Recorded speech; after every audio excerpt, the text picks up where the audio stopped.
What's up, everybody? Doing the trans mount under the battery box on this Ford Focus. I got it all back together, so we're gonna get her up and running today. I do this mount while I'm here. That way when I show you guys doing the alternator, moving the engine, I'll get a real good idea how much I can move it without damaging the mount. The dog bone underneath, the lower strut mount, they call it. I just call it dog bone. That one's still in good shape from moving the engine. How many times I had to do it past few months for this daggone alternator issue I had since February. It's October, whatever, 24th, whatever, Friday, 8 a.m. One trick with this mount, getting at, you guys see all the videos, it's super easy to do this one. But one trick, as you loosen in those four nuts, just go slow. The center one is a 22. The 4 is a 15. Just go slow and keep jacking as you adjust. You're gonna have to adjust accordingly. Jacks under the bell housing.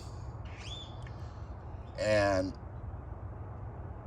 you don't want to go too quick just because you can get a whole bunch of shifting. You want to compensate as you're loosening those things. So that's the gist of that.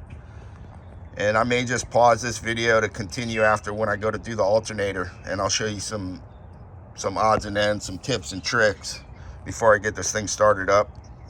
But yeah, that's that. I'll see you guys in a bit. All right, there you go. Talking about shifting. I probably didn't have it jacked up enough. But basically, too, when you go to put it back together, you want to get those marks basically lined up. And here's another trick, too. I learned from a mechanic how to kind of settle your mounts where you want them. Problem with this one is you can't do it with the battery and everything out. Basically, all he did, it was the mounts that were accessible. He put it in a shift drive and just move the engine a little bit, let the mounts settle where they want to, and then he would fasten them up. So I suppose you could do it, and then pull the battery again and tighten them down. I'm not worried about it because I got these marks. So, but you see it's shifting, so I got to jack a bit more. Let me jack it up a bit more. It's shifting on me, which I don't want it to shift too much because then it's going to be a hell of a time getting this damn mount back in, the new one. So we'll go from here. I'll see you guys in a little bit. All right, with this mount, because this thing is not as robust as the dog bone and the right hand mount over there. What is this? Yeah, this is fine. Because it mainly, right here and right here is what holds this all together. Everything else is kind of just for damper. Torque that center nut to spec. I don't know, I gotta go look at the book. But that's the one you want to make sure you torque. Don't over tighten that thing because you're gonna load up that rubber way too much. You'd be starting to pull way too much weight onto that transmission. So torque that. The other ones you can get good and tight. German torque spec. Snug them up real good. But the center one, definitely torque that one. You don't want to be over tightening that thing because then it's just gonna freaking put way too much load on the rubber. So that's another trick. Torque specs are there for a reason. You don't have to do every single nut and bolt that calls for a torque spec, but certain stuff, torque it. So that's that. I'll be back. All right, that center nut called for 98, so I just did it right at 90. That's way good. The other 4 corner ones are 35, so those, you go good and tight on those. I wouldn't stress it too much. But anyway, yeah, I'll be back. Oh yeah, just again, any type of motor mount, depending on how it's mounted and stuff, you want to torque. You don't want to be squeezing that rubber too much, and you just gotta the dog bone mount, that one's not critical because there's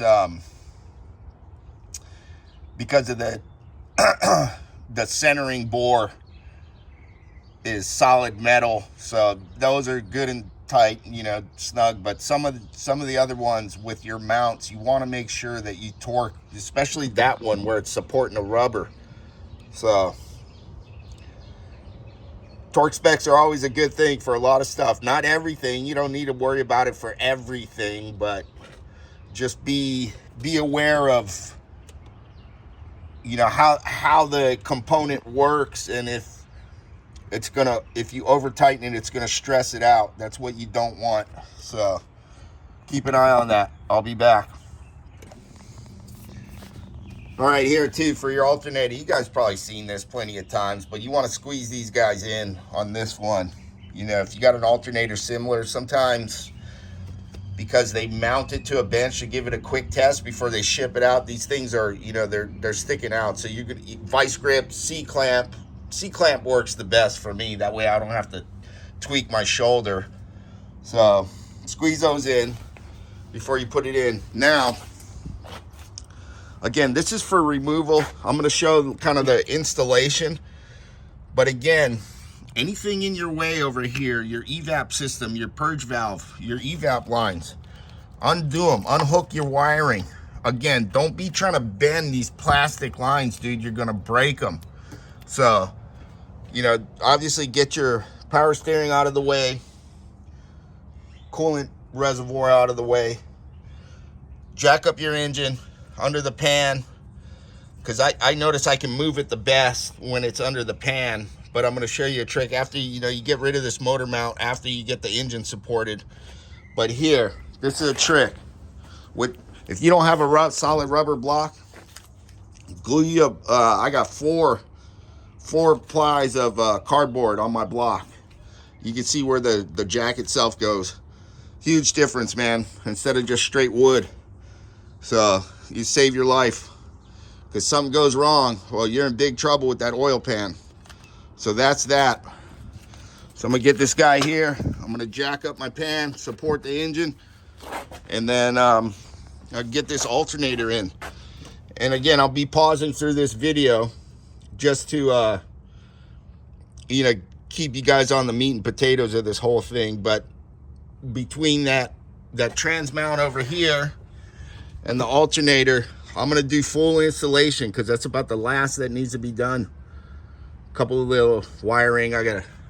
That's the map sensor, EGR sensor combo. And again, I started at 8 o'clock Arizona time, whatever date today is. It's Friday, the whatever the heck, 24th, 25th, I don't know. But yeah, you get the whole gist of it. And then show you how long it takes total. Once I'm done, I'll give you the exact time. I started right at 8 o'clock. So that's that. I'll be back. I'll show you the trick. I'm going to pause you. Keep pausing, because I can only do stuff with one hand. Let me get this mount off, and then I'll show you from here. There you go. So instead of banging on these with a hammer, vice grips may work if you're strong enough, man. I'm getting old. I'm beat up, man. So, but anyway, you got the gist of that. I need to get a vise, but this is how I do it. It works for me. I like it. Instead of trying to bang on it, and it's easier.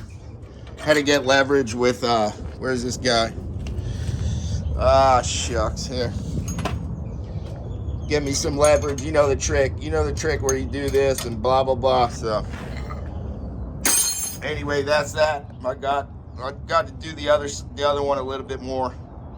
So straightforward. I'll be back. This mount too, once you get your engine jacked up, this mount too, slowly undo these two guys first.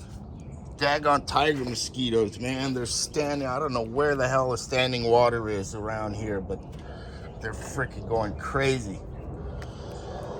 Okay, anyway, slowly undo these, and that's that. The freaking jet's going nuts. So again, slowly undo these, and then adjust your jack as needed. And and then you can get the other ones off. These are 15s, these are 18s. Yeah, and what I like to do is, say the alternator's already on there, you got to undo that belt. You know, you got to get rid of that mount anyway. I jack it up a little bit. That way I can get to the tensioner way easier instead of it being buried way down in there. And I got my, where is that guy? Here. It's my makeshift MacGyver tensioner tool for this car. And I can get in here real easy. See that? And then that way, or which way we're going, yeah. So maybe we want to come a little higher here. I mean, you guys are getting the gist of it. There we go. See where I'm at positioned here? And then once everything's out of the way, look how much I can pry this tensioner. I can go way more. You see it? So get that power steering hose out of the way, and I can fully untension and tension. So that's that. I like to jack up the engine. It gives me way more room. So now what I'm going to do is I'm going to lower it down for this alternator, in and out. Lower it down and get it as far this way as possible. Don't worry about it. You'll be fine. Your coolant hoses are going to protect you from everything else in this way. And again, if this causes your coolant hoses to start going, then it's time to replace your coolant hoses anyway. I got 100,000 miles, and once I start this thing up, I might have messed up a coolant hose. We'll see. I don't think so, because I changed my coolant so much, and I don't have leaks yet. I've been doing this whole job of what I've been doing to this car, jacking it up and down, and I don't have a coolant leak yet. So, like I said, if that stresses these hoses too much, then you should probably change the hoses anyway. So I'll be back. All right, folks, I'm going to show you this in real time. I know a few other shops out there and stuff, they showed it in real time also, I think. But this is real time. You can watch how long I'm going to lower this alternator in here, and I'm going to show you what I got going on. Make sure you got stuff out of the way as best you can. Your clips, undo the clips, get rid of anything in the way over here. Just get rid of it. Undo it from the evap lines and all that jazz. Here we go. Trick is, hold it by the pulley. That's the main trick. This fuel line feed is in my way a little bit, but that's okay. I'm not gonna bother disconnecting it. It flexes enough. Hold it by the pulley, and then you're gonna manipulate it. Manipulate it by the pulley. See, I'm stuck on one of the evap lines.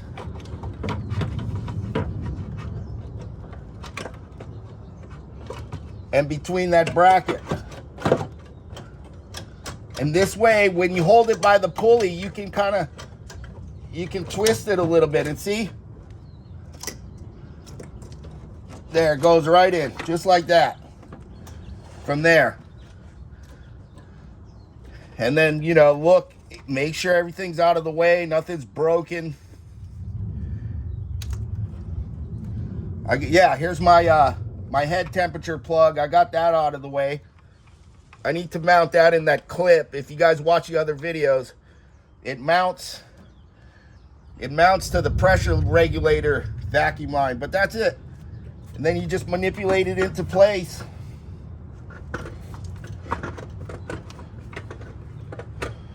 And in a matter of negative 10 seconds, like a lot of YouTubers say, oh, in a matter of minutes, in a matter of seconds. I did this 4-hour job in 20 minutes on YouTube. And that's that. Yeah, we're pretty much ready to bolt in now. So, like I said, you got to get the engine lowered and forward. And then when you do that, though, you got to pay attention. You can't see it here. I'm not even going to show you, but your vacuum line to your brake booster, it may come out of the intake manifold. Keep an eye on that. You can check this out. If you got all this stuff out of the way, And if it comes loose, it's down here. This is the, you can see it there. This here, right here, is the check valve. So that was that, man. Pretty straightforward. Again, pulley side up, put the pulley, that way you can twist it as you're getting it in there, man. It's so much easier that way. If you do it, and then when you're getting it out, same thing. Same thing. Let me see if I can do it. I'll do it. Set you guys this camera up again. You can see that pretty decent. There we go. Yeah, this camera ain't going nowhere. Not that I think it will at this time. So, again, get all your stuff out of the way when you're pulling this thing out. You know that what's going to fight you is those cinch bolts. That's going to fight you, but you know you can bang on it a little bit with your wood mallet, your wooden block, and your hammer, and it's going to be the same thing. So I'm doing this for the sake of you guys. You know, maybe point the plug this way, point the plug, the main plug this way, because that thing was getting in the way a bit. And again, if you got the pulley, you can just maneuver it. You see that? Yeah, I had the plug pointed this way. The plug was getting in the way a bit. And same thing, I'm gonna lower this bad boy back down. Make sure all my plugs are out of the way. You can kind of see what I'm doing here. Go a little further back.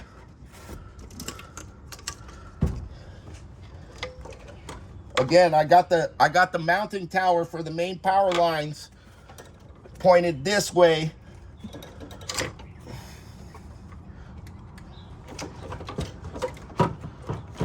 And then look, see? Bingo, bango, bongo. Get her in there. Like I said, with that pulley facing up, man, that's the trick. That is the trick on these things. And getting all your evap, your purge valve and plugs and whatnot out of the way. That way, guarantee you don't break anything. This evap line, look, I already broke one of the tabs. It plugs in fine. I'll probably get another one, see if I can get one from the junkyard. But once it plugs in, there's an O-ring in here. It holds good. I might zip tie it, man. It's old. That's why I'm saying, if you got a lot of miles, you got to be careful. Especially with these plastic pipes. This is no big deal to me. Cracking one of these pipes, that's a big deal. So, who knows? I might even, just because it's old, you know? Anyway, that's that, man. This thing's ready to bolt up. I'm going to keep going on it. And, I'll check you guys out in a bit. Yeah, another trick. This last bolt for the rear. What I'm going to do now, I've got this one started. Now what I'm going to do is I'm going to jack the engine back up and push it back further, because then that'll give me plenty of clearance to get this bolt into the rear of the alternator. And then that's the gist of the tricks, and then you guys can figure it out the rest from there. Put it all back together, good to go. Getting it in and out, that's the hardest part. And getting this last bolt, this is the hardest part. That's the trick, because you got a spot right back here where you can slide it out. So I'll probably show you guys that here in a minute. All right, see, I got the motor jacked up back. I got this guy here where you can see it. There's shit. Yeah, hard to see, but anyway, the rear bolt, literally a minute. I'll give you guys the benefit of the doubt, 2 minutes between the jack time and getting that bolt in there, because you got all this space. You got all this space back in here. I'm a freaking fasten this bad boy up, and hell, you know, putting a belt back on, that's all your guys' call. But again, the trick is when you got to tension it, raise it up a little bit more. That way you can get it on and put it all back together. Hell, I'll close this one out. I'll be back with another video of starting this bad boy up. Literally Between the mount and getting this alternator in, you know, that was an hour max, super tops, because I was doing video for you guys and went off, smoked a cigarette, had some coffee. That's that, man. Close it out. Like, share, subscribe. I got more cars to work on. We'll see. My stepdad gets mad when I work on the Impala, even though it's my mom's car. So he had some guy come in and ruin some shit. Couldn't even put the freaking air pipe back on. The suction tube, you know, the air tube, intake tube. Couldn't even put that back on right. Maybe it was him, I don't know. They had that all jacked up. So, all right, everybody, take care. Peace, aloha.